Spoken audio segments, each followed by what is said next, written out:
Nuestro nuevo invitado, que es el abogado penalista Carlos Carr.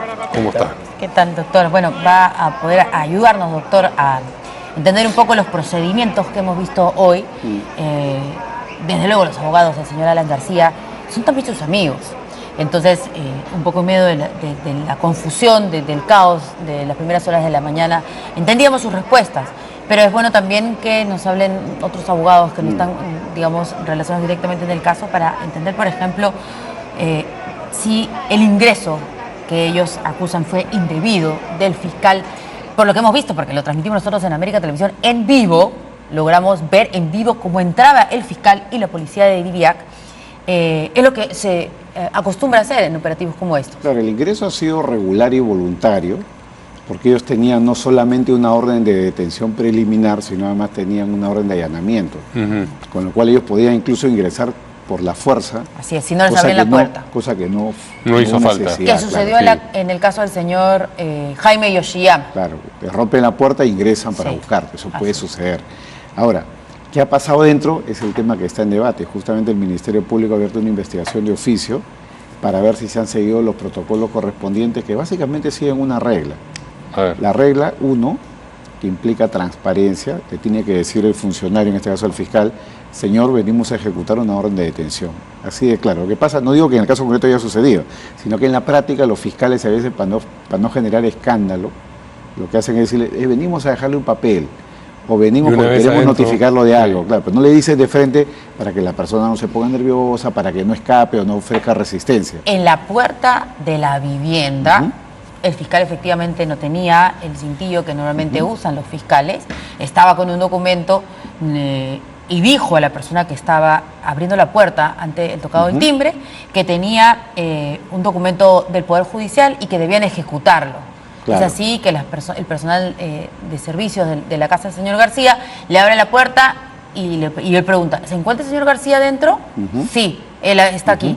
Permítanos entrar, por favor, y le abren la puerta y es ahí donde ingresa la policía. Hasta ahí es lo último que hemos visto. Claro, y es en esa parte donde hay que reconstruir la información, porque por un lado el fiscal, cuando le informa a García de la forma en que lo había hecho, de que había un mandato de detención que ejecutar, ahí entra a tallar la policía, porque la policía luego tiene también su propio rol. El policía no puede dejar un segundo al preso, digamos, al potencial detenido a su disposición. ¿Por qué? Porque se puede suicidar. Al punto que en las cárceles usted verá de que nadie entra con zapatillas, con pasadores, y zapatos con pasadores correas, porque se puede suicidar. Lo primero que hacen es quitarte todos los elementos punzocortantes, llaves, monedas, cadenas. Eso es lo que tendría que haber pasado acá. Voy a llamar a mi abogado, señor, lo acompaño. Me voy a vestir, lo acompaño. Ese es el protocolo. A mí me llamó mucho la atención, no la conferencia de prensa, el comunicado del ministro del Interior, porque no dejó que los periodistas hicieran repreguntas, y él decía que se ha cumplido estrictamente el protocolo. Pero yo me preguntaba, ¿el protocolo que debe seguir la policía en casos como estos es permitir que una persona que va a ser detenida se encierre en su cuarto para llamar al abogado? Claro, eso... O de repente porque decían que era un jefe de Estado, no sé. Claro, tal vez por una cuestión de consideración, respeto, le han querido dar esa posibilidad, pero no es parte del protocolo. Pero el protocolo es estricto, el fiscal le tiene que informar. Había una falla ahí. Y la policía tiene. Ahora, eso no los hace responsables de un suicidio, evidentemente, ¿no? Por supuesto. Eso puede, a lo sumo, a mi juicio, acarrear un tema de responsabilidades administrativas, disciplinarias, y de eso no debería de pasar. Ahí el responsable del suicidio, evidentemente, es el propio señor García. Por supuesto. Pudo haber una distancia entre donde estaba el fiscal y los policías y donde estaba el expresidente Alan García, pero igual, el momento que se encierra en su cuarto, ellos pueden ir tendrían ellos de inmediato. No tendrían que haber dejado que se aleje de ellos. O sea, la policía no podría si ya estaba lejos, digo yo, de entrada. Claro, entonces en ese momento ellos tendrían que haber forzado la puerta para que esto no suceda. No, pero la información del ministro del Interior es que se le comunica al jefe del Estado la diligencia que se va a realizar a cabo. Él entiende y pide un momento a las autoridades, entendemos, si lo dice el ministro, tanto policiales como de la Fiscalía, y les pide un momento para poder llamar a su abogado y se aleja de ellos. Entonces es ahí donde permiten que él vaya a su cuarto, que se encierre, y efectivamente parece que sí llamó al abogado, porque el señor Erasmo Reina también así lo ha manifestado. Claro, y eso sería muy regular en un caso de un allanamiento, porque el allanamiento no es personal, es al inmueble. Pero si estamos hablando de una detención, llamas a tu abogado delante de la policía, porque lo único que tienes que comunicar es hay una orden de detención, por favor ven a defenderme, es lo que se tiene que hacer. Ahora, hay un tema de fondo que es súper importante, ¿no? El tema de los procedimientos que se tienen que cumplir es un asunto que tiene que ser afinado, porque siempre vemos que se filtran informaciones. ¿Se refiere al allanamiento? Me refiero en general a que continúe el allanamiento cuando ya sabíamos que el señor García estaba muerto. Desde el punto de vista legal es posible, porque la medida de detención contra él ya no se podía ejecutar porque estaba muerto, todos los procesos se van a archivar con la partida de función, pero el allanamiento es al inmueble. Entonces el inmueble sí puede ser allanado porque además, como es una diligencia de búsqueda de pruebas, podría encontrar tal vez ya no pruebas sobre el señor García, sino sobre nada, sobre tal, etcétera. Sí. Entonces hay una justificación para continuar con esa diligencia. O sea, por ahí no había ningún inconveniente. Claro, no han hecho nada irregular. No hay nada irregular porque además el juez les ha dado una ventana de tiempo para que ellos en un determinado número de horas puedan ejecutar las medidas correspondientes. ¿Podrían haber lacrado la vivienda, pedido el lacrado, digo, por las circunstancias que estaban ocurriendo, ¿no? Allí el ejecutor y el que tiene el poder de mando es el fiscal. El fiscal puede haber lacrado y haber vuelto a las 12 horas el día de mañana, porque tiene una ventana de tiempo para ejecutar la medida. O solicitar una ampliación al juez. Es un tema de criterio personal de él. Claro, podría haberlo hecho así. ¿Y la policía actúa bajo orden en ese momento del fiscal? Él es el que tiene la autoridad de todas las acciones de la policía. El fiscal va con la orden judicial y hace la vez de ejecutor para todos los efectos. La policía está bajo su mano. Ahora, hace unos momentos el equipo especial del caso de Lavallato del Ministerio Público ha publicado un comunicado, una carta en donde, bueno, hablan del procedimiento que se ha realizado en estricto cumplimiento de la ley. Y en el último párrafo dicen que mostramos nuestra profunda preocupación y rechazo por las acciones tomadas de oficio por el órgano desconcentrado de control interno del Ministerio Público, de su propia institución, hecho que se suma a otras investigaciones iniciadas de forma sorpresiva y arbitraria desde el año pasado, con la gestión de otro fiscal de la Nación, dicho sea de paso, en contra de los fiscales de equipo especial que, sin conocer los acontecimientos y únicamente con recortes periodísticos, han abierto investigación preliminar contra los magistrados Pérez y Amenábar por presuntas infracciones administrativas sin precisar la supuesta inobservancia de su deber funcional en el ejercicio de sus funciones, situación que consideramos que vulnera la autonomía fiscal y la independencia en el ejercicio de la función jurisdiccional. Yo estoy en desacuerdo con esa parte del comunicado, porque cuando hay un muerto, hay más que razones verificar si se han cumplido los protocolos. De oficio el Ministerio Público tiene que investigar el suicidio del señor García. Claro, y creo que además, solo de oficio. Claro, y creo que además hoy en día nadie duda de la imparcialidad del Ministerio Público. Ha habido cambio fiscal de la Nación, se ha removido, digamos, a los funcionarios cuestionados. Por eso precisaba yo que es en otra gestión. Claro, que pero acá están diciendo que han continuado como este hostigamiento, más o menos. Además por lo que han luchado estos dos fiscales, me refiero al fiscal Pérez y al fiscal Vélez. Entonces creo que una investigación ante un muerto es una cuestión necesaria y no implica responsabilizar a nadie. Se va a verificar si se ha cumplido el protocolo. Y si es como se dice, entonces yo creo que no tiene que haber ninguna consecuencia. Y les guste o no, no es cualquier muerto, perdón. Claro, estamos hablando de un expresidente de la República. Así es. Hay que investigar, por supuesto, cómo no. Y yo creo que esto además no mancha para nada el caso Lavajato. El caso Lavajato está sólido y sigue, digamos, su proceso y digamos, hay aplicaciones que corresponderán más adelante, ¿no? Lo que los fiscales puedan o no preguntarle a Barata ahora y que tenga que ver con el expresidente Alan García, ¿cambia?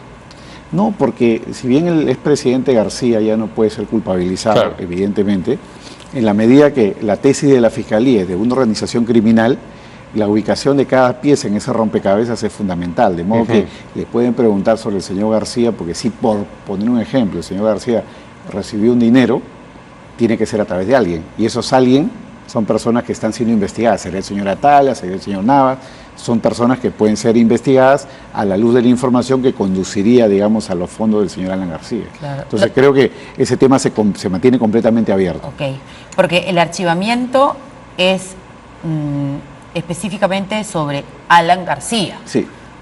Nadie más. Nadie más. Personalísimo. ¿No? Personalísimo, como son... Se presenta la partida de función, se archivan los procesos contra él. Los procesos penales, exacto.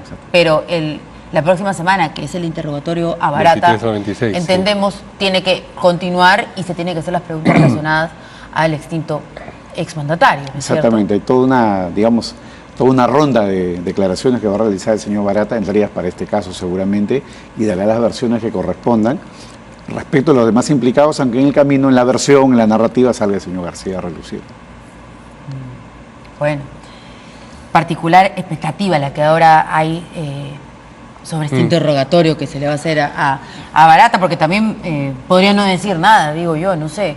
Vamos a ver qué es lo que dice Bueno, y lo que ha ocurrido hoy día parecería, no necesariamente, pero parecería haber tenido un impacto en lo que está ocurriendo con Pedro Pablo Kuczynski.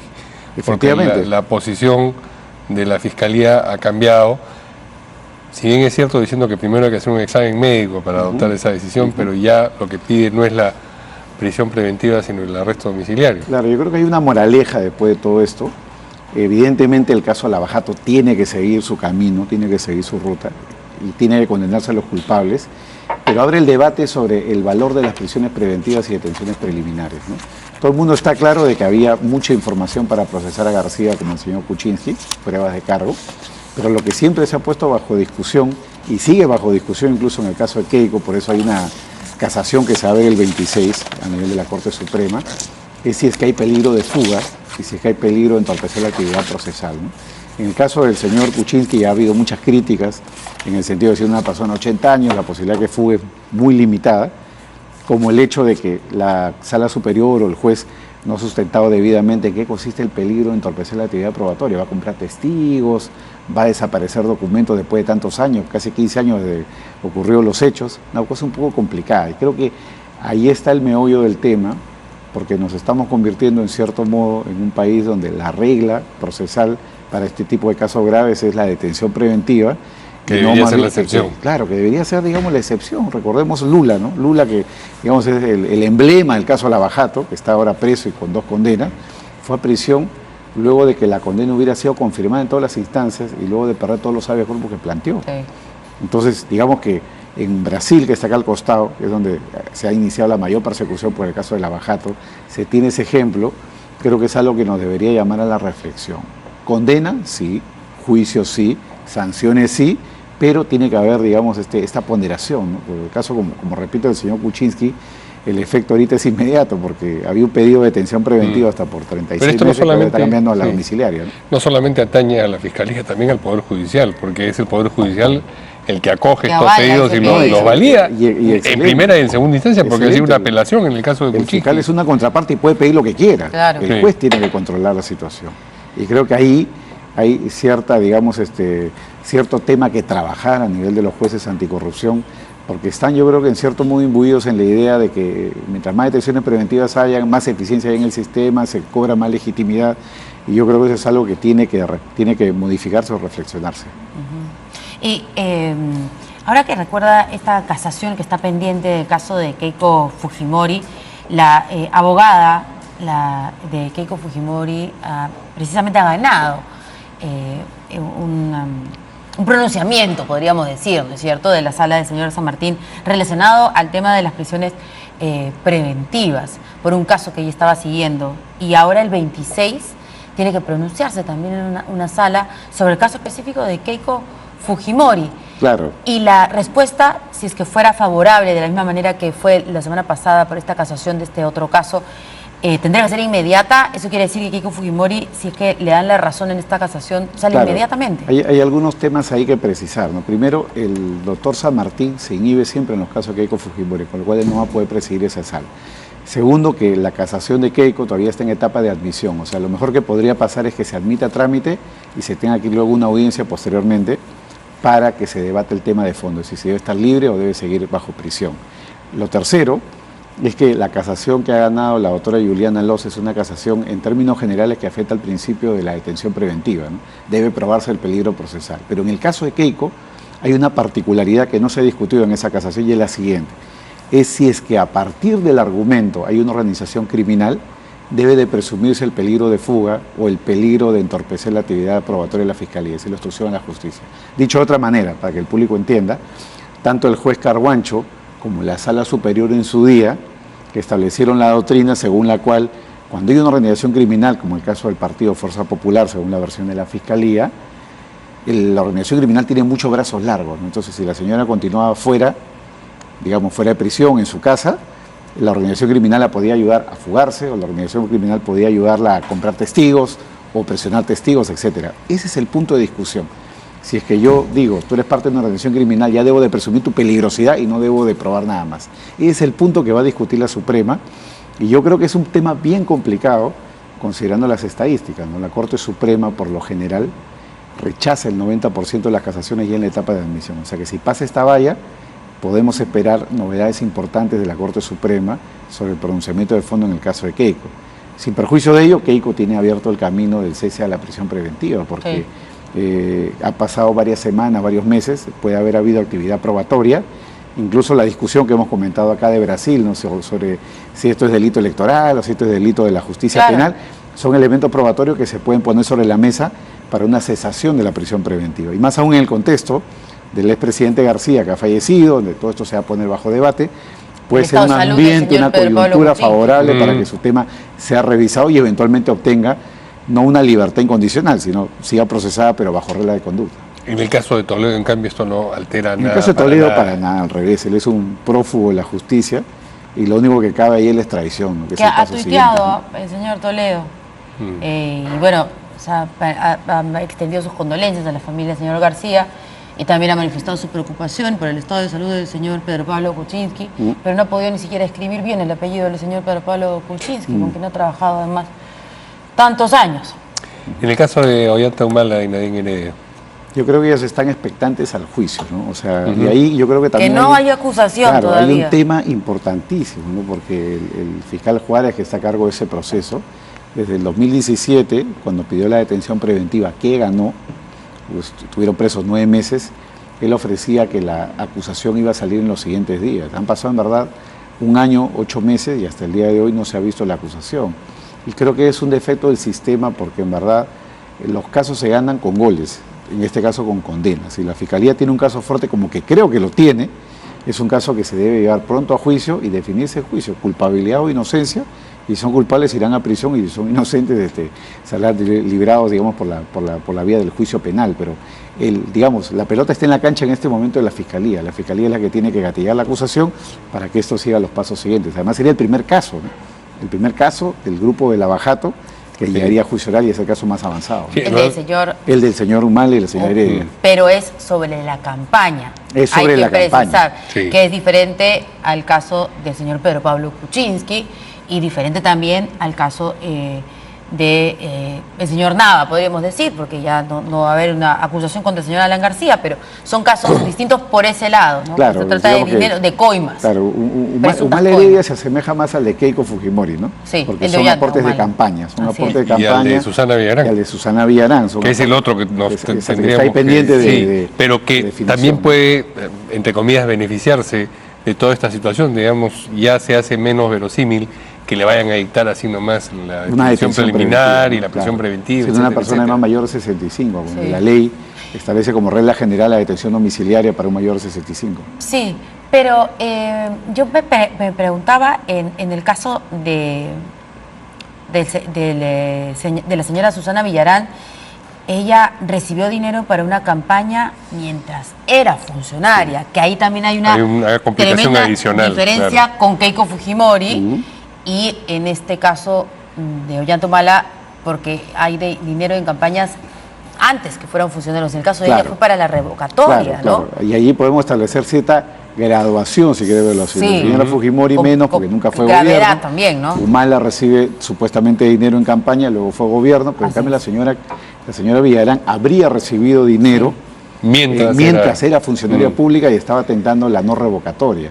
Eso es un tema que cambia la foto porque ya no es un caso de financiación ilegal y presunto lavado, sino un caso de corrupción, porque me estoy recibiendo una donación de campaña de una empresa con la cual tengo un contrato, y era la alcaldesa y había un contrato con estas empresas que estaban en curso y en ejecución, lo cual hace un poco más grave, digamos, la situación, y si de repente no se le ha dado la importancia al caso, es porque es un caso menor frente a los otros en el sentido de que afecta al gobierno municipal, ¿no? En el caso de Keiko Fujimori, si hubiese recibido el dinero mientras ella todavía era congresista, ¿eso no convierte la figura en que era funcionaria? Eso, digamos, lo que pasa es que acá en el Perú tenemos un delito de corrupción que está conectado a la función pública. Yo doy plata para hacer algo.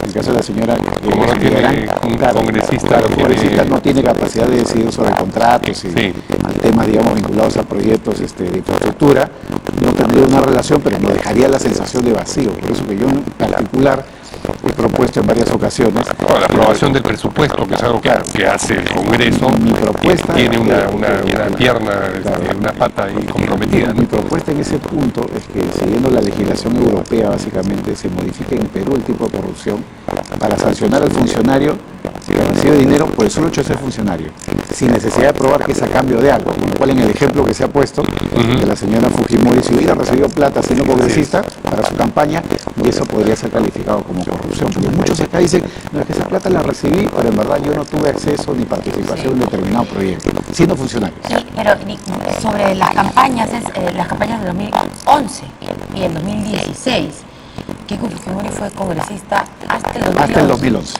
Hasta el 2011, claro, por eso acabo la pregunta. Hasta el 2011. Pero no lo fue. Pero creo que en algún momento se habló de los años en que ella fue congresista, si es que hubo algún tipo de acercamiento, pero particularmente el caso de ahora fue la campaña en 2011 y 2016 cuando no era. Claro, de hecho el fiscal Pérez acusaba como un favorecimiento a Odebrecht que ella, siendo congresista, en el periodo 2006-2011 hubiera votado a favor de proyectos de Odebrecht. Así es, antes de la campaña. Así es. Muy bien. Nuestro invitado, el doctor Carlos Caro.